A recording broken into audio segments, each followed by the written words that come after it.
Welcome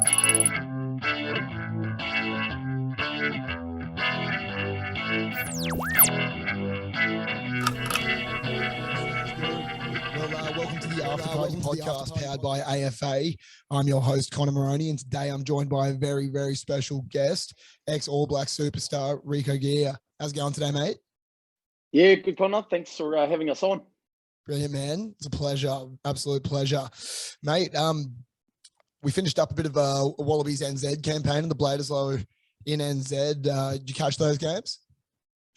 Yeah. No, managed to catch most of those games. We had a little bit of rugby on, particularly that second test, so didn't really get to see a lot of that one. But that first one certainly, it was a good battle. I think the All Blacks, looked like they were probably got a bit comfortable, but I think I think the Wallabies would have been reasonably satisfied after that first test with a sort of a comeback towards the last sort of 20.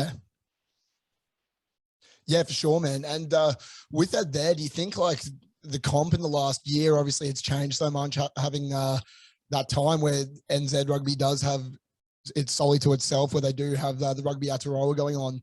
Do you think that's improved a lot of players' like skills and whatnot, solely being around NZ rugby and playing against the best of the best? Yeah, I sort of listened to some of the, the guys and the All Blacks that are involved, with the Super Rugby, domestically. And they talk about, sort of having to, sort of be at your best every single week. I think more so mentally, like getting up for those big games, sort of week in, week out. And, and at the same time, you've got guys that are vying for All Black spots. So a lot of the boys know that those games they are All Black trials. So yeah, they pretty much are. So there's a lot more on the line than I guess just the teams themselves. There's a lot more at stake for some of the boys. Yeah, definitely, man, for sure.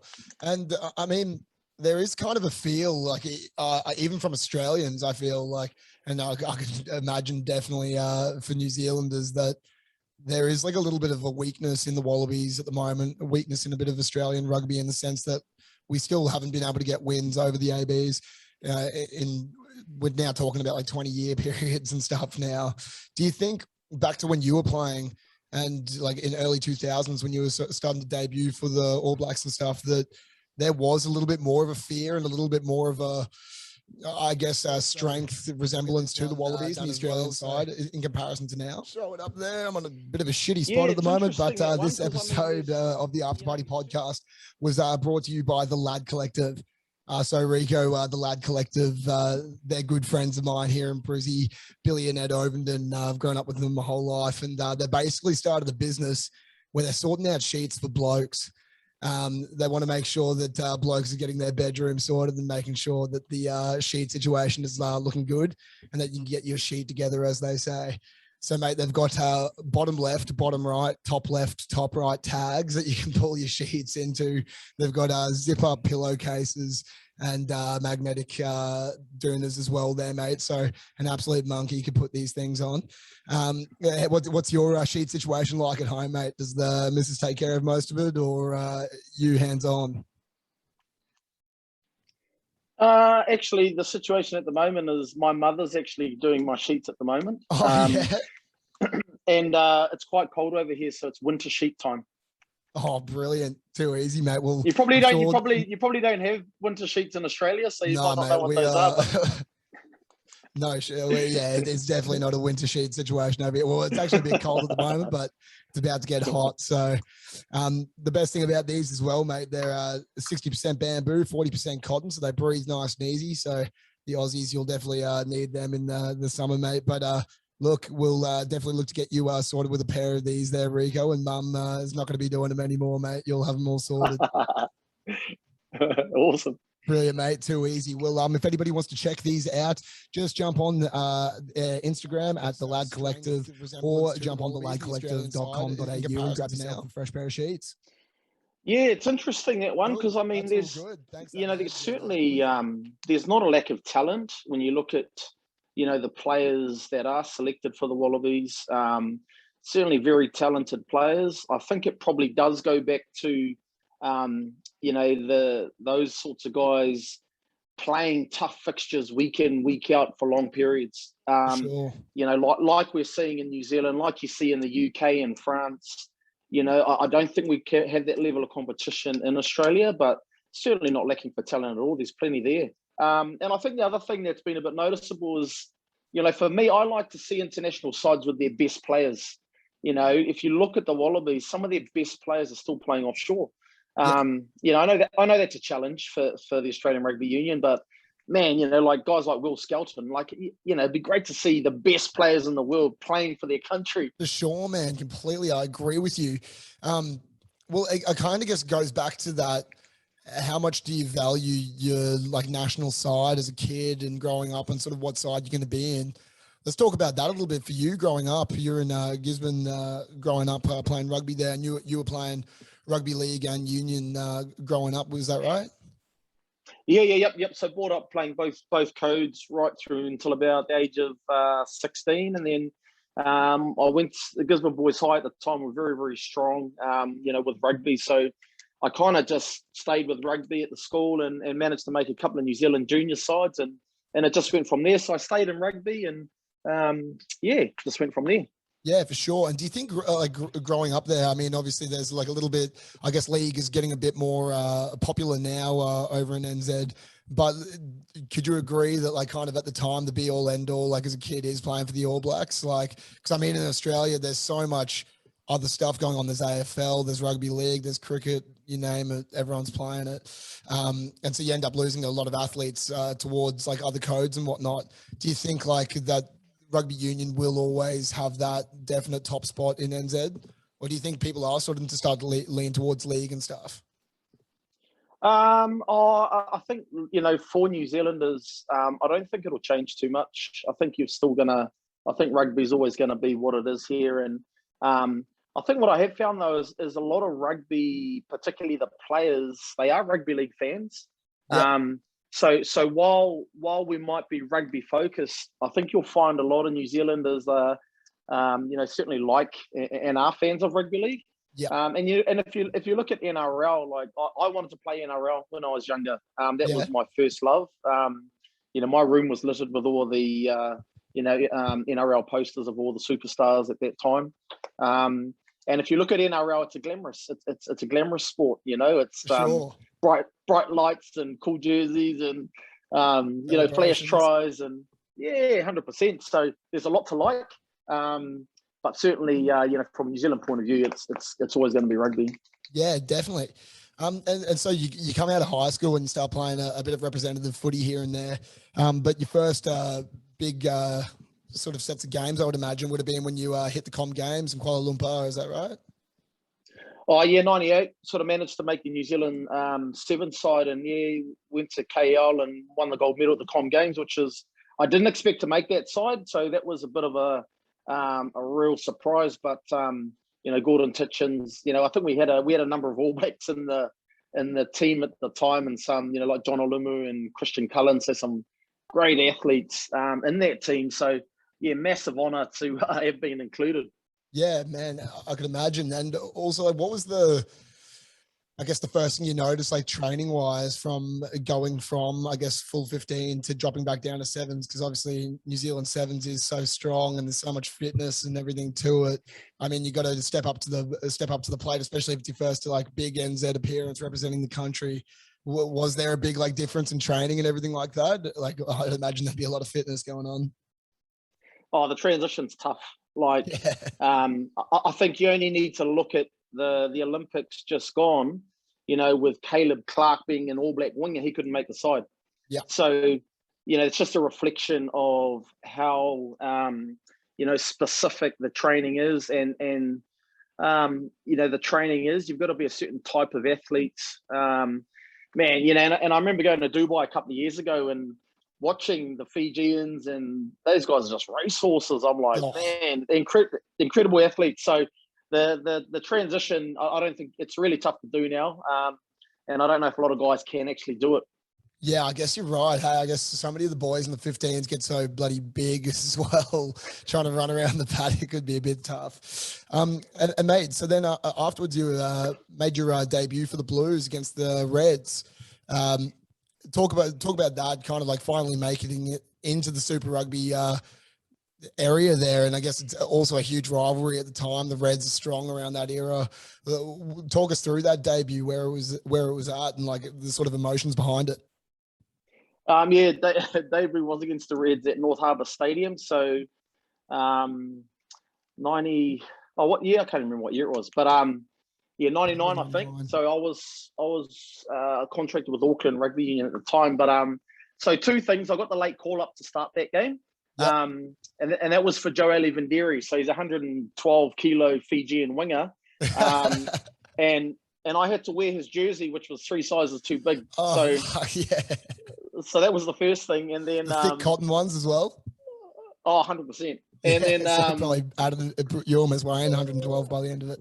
Oh, and then on the back of that, I think I must have been a bit nervous because I obviously, had all the deep heat, warmed the legs up, and then I forgot to take it off my hands. And I remember, I think Carlos Spencer threw me a wide ball, and I would have scored my first try, but I dropped it. Oh, the deep heat. I know. I've got to blame something. So, so probably not. It's probably my worst game of Super Rugby I probably played, to be fair. When I think back, so not fond memories, but you got to start somewhere. Yeah, definitely, mate, for sure.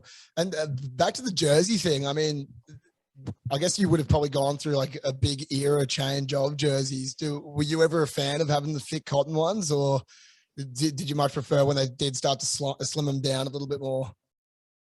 Oh, I don't know. I don't know if we thought about it too much. I think, I think as time went by, we kind of thought about, it actually made sense to have the jerseys a lot more fitting. Oh, yeah, definitely. Because when you look back to how big and loose some of the jerseys were, it was just like, it was ridiculous. So, it was for the better of the athlete, and it probably looked a bit better from a viewer's point of view as well. Yeah, for sure. Not having the old big, almost bloody hoodies at the time. Yeah, mate. And so as you're starting to get into like the world of NZ rugby at this point, it's starting to stamp your ground a little bit more. I'm sure you would have started to run into more players that probably at the time or when you were a bit younger were sort of idols. Was there anyone in particular that you did kind of start to run into early in your career that helped out and kind of gave you a little bit of a pathway or any help anywhere? It probably started at New Zealand Sevens, with the likes of Eric Rush, who was our Sevens captain and legend. So, and he had been an All Black as well. So, so there was a lot to admire. And I think from Rushy, if we just look at when I made the Sevens, he was obviously one of the older members at the time, but he was the fittest in the team. Like his fitness levels were incredible. So really inspired by him. And he always had a lot of words of wisdom. And certainly a lot of, I think what he was really good for us as young guys is he built a lot of belief, in us. And I certainly carried that through. So I think Eric Rush had a big part to play for, a lot of guys that came through the Seven Circuit. Yeah, brilliant. And mate, skipping a couple of years there, you end up signing with the Crusaders, absolute powerhouse in Super Rugby at the time, and got your first championship in that first year in 2005. Is that right? Yep. Yeah, so managed to you went off your rocker, scored 15 times throughout the year.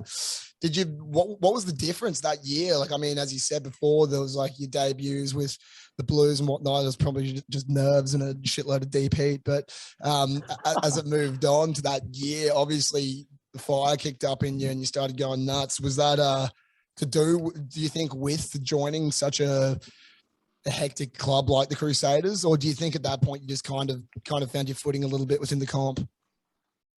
Yeah, no, it was just a totally different, I guess, mindset. Down at the Crusaders. It's a lot of what the All Blacks have used in terms of.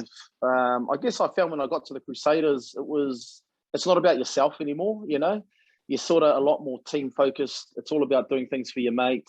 Enjoying your times. There's a lot of things that make the Crusaders great. And that was noticeable. I think on the back of that as well, we've probably had the best players in the world, to be fair, with Dan Carter.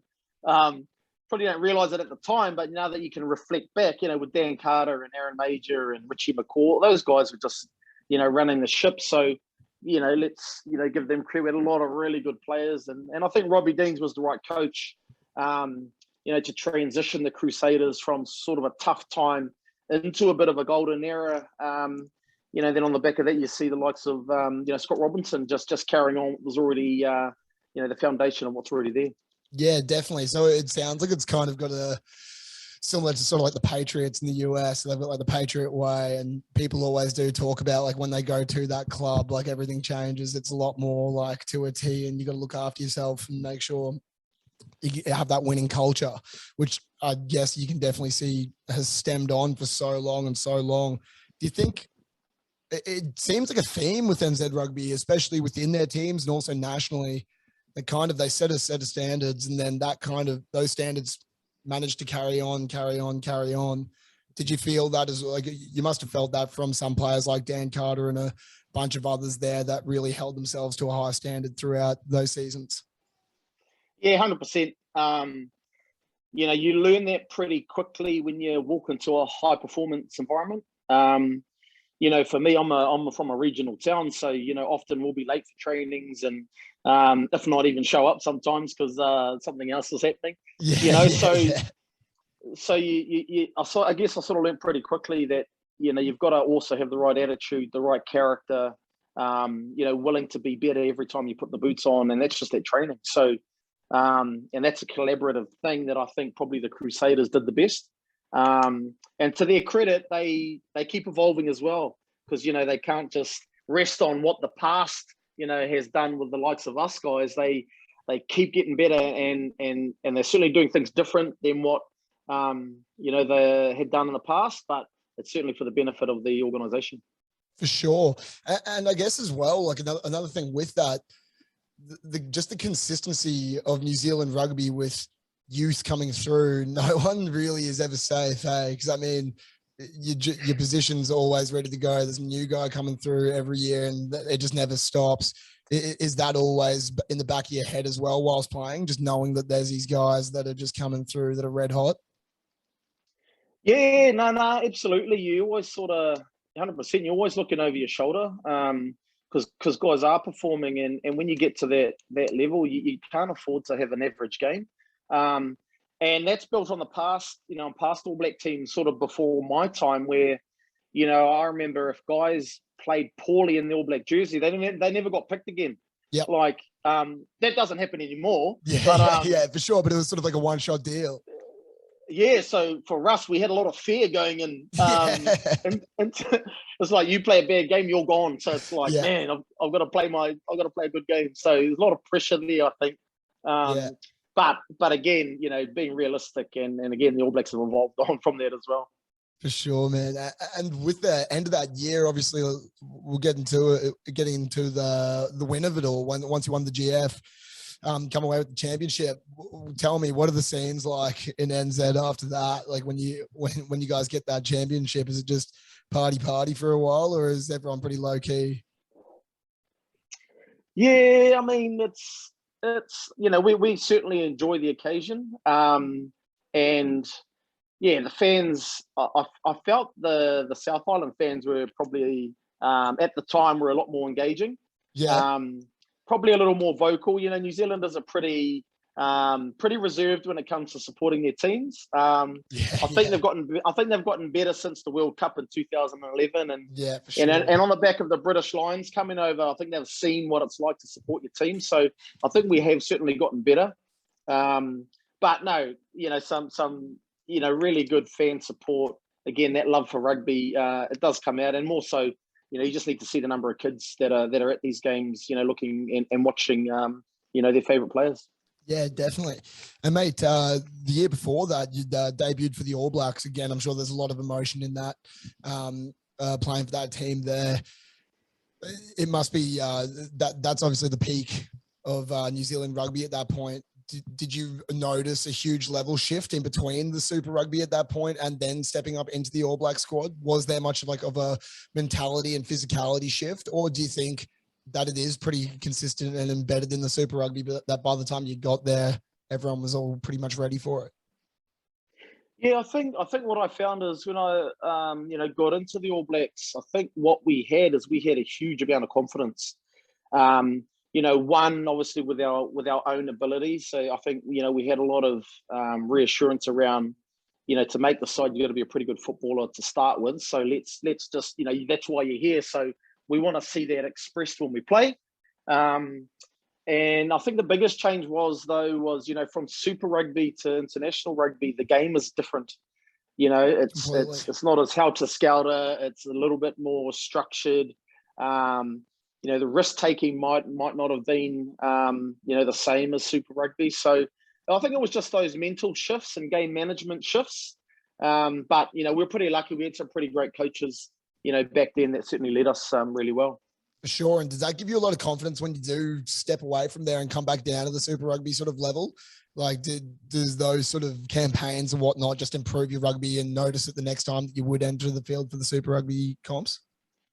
Yeah, 100%. No, absolutely. You certainly take away the learnings, from an All Black environment and an Indy year tour, and preps you really well for the following year because I think once you get to that point, you've got a responsibility. One as an All Black, so that comes with that, and then two, leadership and taking a bit of that back to your Super Rugby franchise because you've got new guys that are obviously involved and then you've got to transfer that back onto the field again and step up to those All Black standards. So, yeah. So certainly, a lot of learnings along the way, forever, evolving and trying to get better. Brilliant, man. And you touched on before, you're a part of the British and Irish Lions campaign as well. The European sides, we're definitely seeing now how strong they are, and they always have been, especially when they link up and chuck that red jersey on. Let's talk about that throughout that period there. Had you really expected or come into a lot of those players before that period and kind of realized how much it does mean to them and how tough they really are? Because it's such a different brand of footy, I feel, than what even Australia and New Zealand is, like the English rugby or even just anywhere in Europe, Ireland, all that sort of stuff. It is a completely different style of game. Yeah, and I think for us at the time, we probably didn't really take notice of the Northern Hemisphere, to be fair. Yep. And I think it's probably right in saying that the Southern Hemisphere was far stronger. Sure. At that point in time. So we never really. So the players that came over at that point, I think I'd only probably looked at them the year before because I'd been on tour to the Northern Hemisphere, so I didn't really know them at all. Yep. Or the competitions they played in. I guess, we sort of had been solely focused on what we do here. For us, the best players in the world were playing in the Southern Hemisphere, so there's no need to look up there. And I guess we kind of took that into the 2005 series, and I guess rightly so, it probably showed at that point in time. So, from that point of view, the whole British and Irish Lions thing for me personally was new. Yep. Didn't know a lot about the history of it, but again realised how big the gaps were in terms of 12 years before they come back again. And I think the first time I played them, I was playing for the New Zealand Māori team in Hamilton, so that was the first game that we played, and got a quick history lesson basically the night before the game. Yeah. So, just to put things in perspective. So it certainly made us sit up a little bit more and actually realize the importance and that these guys are, they're not coming over here just to make up the numbers. So we sort of had to get up to speed pretty quickly. Yeah, definitely. And I guess, as you mentioned before, like some of the crowds and whatnot in NZ were like pretty reserved. And then it's a completely different ball game as soon as you go over anywhere over there. The singing, the crowds, everything's just bloody nuts. Did you experience that and like shocked by that at all when you had to head over there? I guess even places like Millennium Stadium and stuff that are just like absolutely bounding. Was that a shock to you at all? Like not really experiencing crowds like that before? Oh, 100%. I think the first shock for me was back to the Lions series. We played down in Christchurch, the first test. Yep. So I was on the bench for that test, and it was freezing. So it was real Northern Hemisphere weather. It was so cold. Like we had soup on the sideline as reserves. Oh, just to keep yourself warm. Yeah, Tana Umanga had to come off in the second half because his hands he actually frozen over. He goes, I can't catch the ball. So, but what I remember, especially if you're hanging out on the wing as well, like freeze up. 100%. But I remember running out of the tunnel, and there were a couple of British and Irish Lions supporters, and a couple of Irish boys or something. But they had body paint on. They were body painted, and I was looking at them, and they couldn't feel the cold, based on how they were behaving. They're probably I was drunk just as like, shit. oh man, I was like, man, that's incredible. But yeah, the Millennium Stadium, probably one of my favorite places to play, purely for the obviously enclosed roof, 70, 80,000 people. They sing Bread of Heaven. I think after we do the haka or whatever, and it's fantastic. Like, it's a great experience, and the Welsh are like, they're very passionate supporters. So great place to play rugby. Yeah, mate, I could only imagine it'd be absolutely bonkers there. And the haka, mate, so you would actually lead a fair few of them. What was that sort of like? I guess people don't realize you guys are doing it since you're in high school pretty much and whatnot, and there's so many variations. What sort of I saw actually you were down recently at one of the trainings when they were sort of practicing the haka recently on one of the fields. How much effort does go into preparation of the haka prior to games? Yeah, we put hours and hours of preparation into the haka. We have an external expert come in, and he'll spend a number of hours just thrashing the haka, in training. So we've got to do that obviously back at the hotel, and generally we'll do that when we go into camp, as an All Black unit. So normally because we introduced the new haka couple pango, I think it was 2005 maybe. And we had to practice that for months before we could even perform it. So we started that the year before. But yeah, certainly a lot of time and effort, and also meaning, and knowing why we do it as All Blacks, what we represent. So a lot of thought goes into the haka around representation. And we try to put that all together. For sure. And what's the main reason for like variations? Is it just different areas and different representation of different people? Well, I guess if you look at it, it's kind of like writing a song, right? So, whatever's going on emotionally, physically, whatever, you write songs. So haka's certainly similar. Usually we'll use haka, to celebrate, to challenge, also to support, or the meaning of something. So for the All Blacks at that time, it was about, because the haka we're doing, Kamate, is 100 years old. So we needed something that was a little more connected to the men today, and also the diversity of the All Black team. Fijian, Tongan, Samoan, Māori. Sure. So a lot of diversity. So we sort of had to bring that all together, and that's how I guess the birthing of the new haka was created. Definitely. And I've faced a few hakas in my time, and they're all bloody rough to watch. Do you think it definitely preps you for the games? Like, do you think it G's you up to the point that like you're ready to get out there? Yeah, no, absolutely, 100%. I think what a lot of the All Blacks and teams that do perform the haka, what we've realised is actually we need to figure out how to come back down, because I could imagine. Everyone would be so frantic. Yeah. So we just need to clear the heads a little bit. The blood's boiling a little bit. So some of the young boys, I'd imagine as well, like on debut, they'd be going nuts. I know. And the other thing with the haka too is you got to be careful, because if you go too hard, you can lose your voice. As well. So imagine Dan Carter trying to play the game with a lost voice. Sometimes Perry Weepu looks like he's about to pass out. 100%. Yeah. Man, yeah, for sure. And then we moved on a bit, and you sort of started to finish up around the 2010s in NZ. You finished back up with the Blues, and was it you stepped over to England after that? Was that a tough choice to kind of step away from NZ rugby? Was there a bit of an internal battle with it, or you're pretty happy to move on to the next stage at that point? Yeah, I think on reflection, I know the Crusaders did want me to stay for another year. And I had been dropped by the All Blacks at that point, the end of 2007.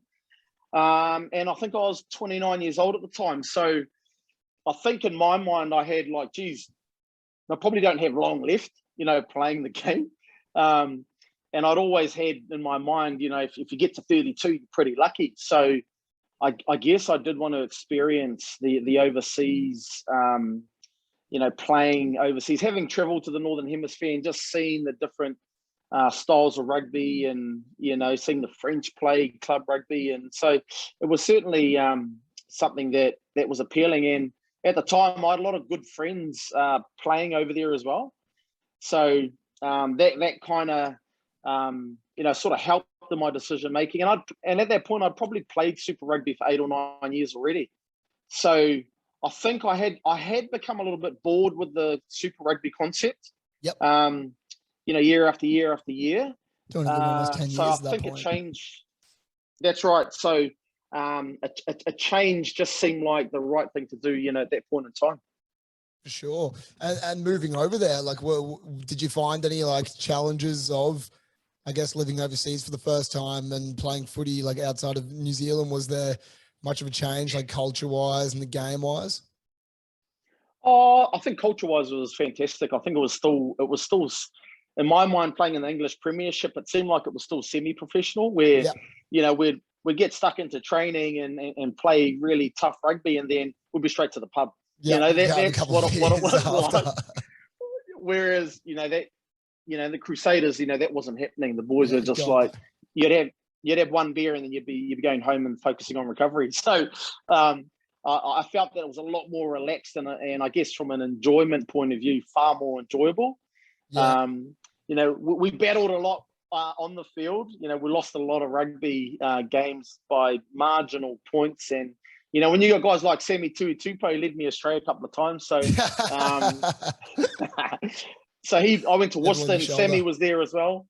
So Sammy was there, so it was awesome. Yeah, we had a great time. So I had about 3 seasons there, but love the experience, because we got to play against the French and the Welsh sides as well, even some of the Irish sides. So it was a great experience. Was there anything at all, like, I guess, consistently playing against those guys, from France, England, all around Europe there? Was there anything at all that sort of maybe you picked up in your game that you hadn't already? Yeah. Funny you say that. I definitely noticed I become way more confrontational playing in England. Why is that? Certainly. Oh, I think because of the style of rugby up there. Yep. I think you just kind of fall into it, and I actually enjoyed that side of the game. So I just become way more confrontational, trying to run into dudes and hit harder, run harder, which was great. Because, and I think also in some of the sort of through the winter period there, you're playing on the wing, you don't get a lot of involvement sometimes. So when you get it. So when you get it, you just rip in. So let's kill someone. I know. So I think it changed my game a little bit. I don't know if it helped, but that was certainly noticeable. Yeah. Oh, well, that's what they say with fighters. You should never go in angry, but I don't know. I think footy works. And then your younger brother as well, absolute crazy footy player as well. What was it like? I mean, we start to see it more and more now, like more families are sort of hitting that professional level at different times or the same time. Like I've interviewed the Fyangas, and they've got bloody like 4 of them all running around playing. What do you think that sort of stems from? Like as a child, was it all very like competitive between all the boys like locally and stuff like that? Or do you think it was just sort of like big family, big genetics, big like everything good to go? Or do you think it's just more so like embedded in you?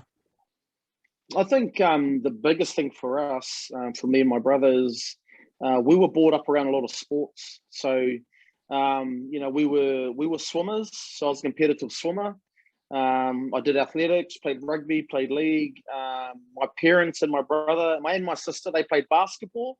So I think playing multi-sports over a number of years and years, I think we're always going to be sportsmen. Yep.